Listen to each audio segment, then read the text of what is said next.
ti àlàáfíà ọba tí òjò fẹlòmíràn ṣèyàwó ní orí òkè yìí ìyá òdúmọ̀sùn òjò kú mọ́jú ọ̀pọ̀ ikú ẹ̀jọ́ bá ohun tó fi yẹ program a lè ṣe mọ́ òjò ṣẹlẹ̀ ìdààmú òjò wọ bí ọlọ́run ìpè àti májẹ̀mọ́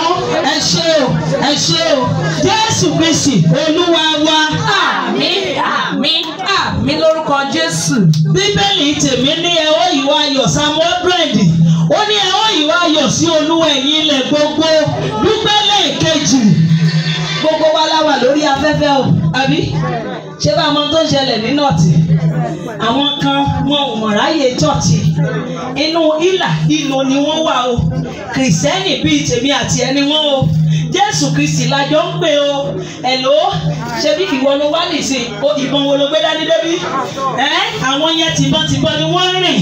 ìwọ tó lọ́mọ nílé ìwòsàn ìwọ tí ìbọn ayé ò bà pariwo orúkọ Jésù dá ògo yẹn padà wípé Ọlọ́run ẹ ṣé lórí ẹ̀mí mi àdúrà. O lè dúpẹ́ jù bẹ́ẹ̀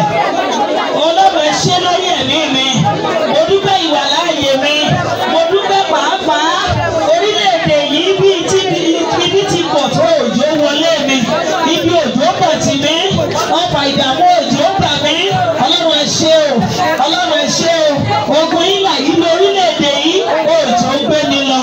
Jésù Kristi Olúwa wa.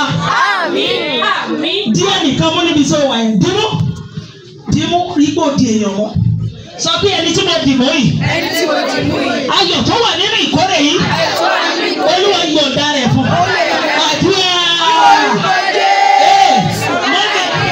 Ayọ̀ tó wà nínú ìkórè yìí Ọlọ́run kó yọ̀ǹda rẹ̀ fún èmi àti Ọlọ́run kó yọ̀ǹda rẹ̀ fún mi ayọ̀ tó wà nínú ìkórè yìí Jehova kó yọ̀ǹda rẹ̀ fún wa